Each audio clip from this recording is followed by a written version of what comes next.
ಸಂಜಯ ಉವಾಚ ದೃಷ್ಟ್ವಾ ತೋ ಪಾಂಡವಾನೀಕಂ ವ್ಯೂಢಂ ದುರ್ಯೋಧನಸ್ತದಾ ಆಚಾರ್ಯಮುಪಸಂಗಮ್ಯ ರಾಜಾ ವಚನಮಬ್ರವೀತ್. ಸಂಜಯನು ಹೇಳಿದ, ರಾಜನೇ, ಪಾಂಡುಪುತ್ರರ ಸೇನಾವ್ಯೂಹವನ್ನು ವೀಕ್ಷಿಸಿ ರಾಜ ದುರ್ಯೋಧನನು ತನ್ನ ಗುರುಗಳ ಬಳಿಗೆ ಹೋಗಿ ಈ ಕೆಳಗಿನ ಮಾತುಗಳನ್ನು ಹೇಳಿದನು. ಸಂಜಯನು ಹೇಳಿದನು. ಸಂಜಯ ಉವಾಚ. ಸಂಜಯ ಎಂದರೆ ಯಾರು? ಸಮ್ಯಕ್ ಜಯ ಯಸ್ಮಿನ್ ಸಾ ಸಂಜಯ. ಅಂದರೆ ಯಾರು ಇಂದ್ರಿಯಗಳನ್ನು ಜಯಿಸಿ ಗುರುವಿನ ಅನುಗ್ರಹದಿಂದ ಜ್ಞಾನ ದೃಷ್ಟಿಯನ್ನು ಪಡೆದಿರುವನು ಅವನು. ಧೃತರಾಷ್ಟ್ರನ ಮಂತ್ರಿಯಾದ ಸಂಜಯನಿಗೆ ಈ ಹೆಸರು ಅನ್ವರ್ಥವಾಗಿದೆ. ಪಾಂಡವ ಸೇನಾಪತಿಯಾದ ದೃಷ್ಟದ್ಯುಮ್ನನು ಯುದ್ಧಶಸ್ತ್ರಾನುಸಾರವಾಗಿ ತನ್ನ ಸೇನೆಯನ್ನು ವ್ಯೂಹಾಕಾರವಾಗಿ ರಚಿಸಿದನು.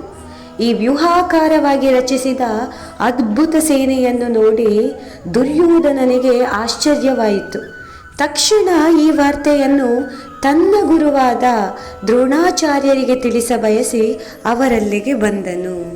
ಇಲ್ಲಿ ಇನ್ನೂ ಒಂದು ಮುಖ್ಯವಾದ ವಿಷಯ, ರಾಜ ದುರ್ಯೋಧನ ಎಂದು ಸಂಬೋಧಿಸಲಾಗಿದೆ. ಸಾಮಾನ್ಯವಾಗಿ ರಾಜರು ತಮ್ಮ ಪದವಿಗೆ ಬಹಳ ಪ್ರಾಮುಖ್ಯತೆಯನ್ನು ಕೊಡುತ್ತಾರೆ.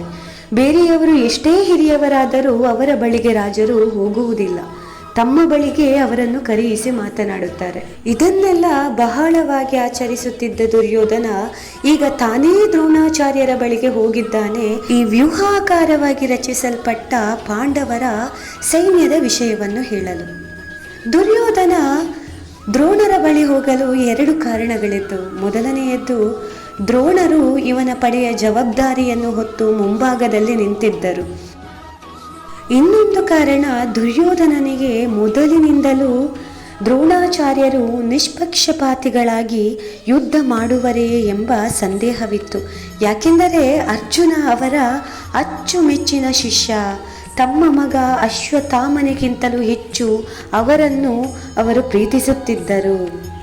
ಅಜ್ಞಾತನಾದ ಏಕಲವ್ಯ ಅರ್ಜುನನಿಗಿಂತ ಮಿಗಿಲಾಗಿರುವುದನ್ನು ನೋಡಿ ಅವನ ಬೆರಳನ್ನೇ ದಾನವಾಗಿ ಪಡೆದು ಅರ್ಜುನನಿಗೆ ಸಮಸ್ಪರ್ಧಿಯೇ ಇಲ್ಲದಂತೆ ಮಾಡಿದರು.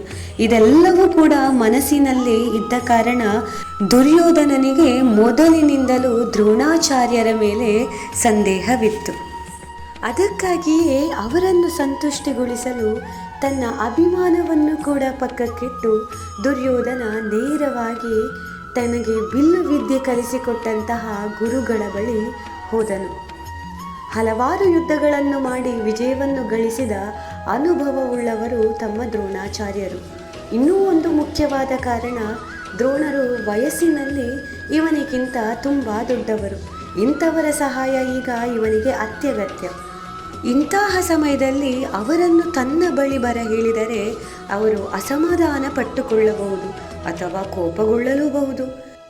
ಇದೆಲ್ಲವನ್ನು ತಪ್ಪಿಸಲು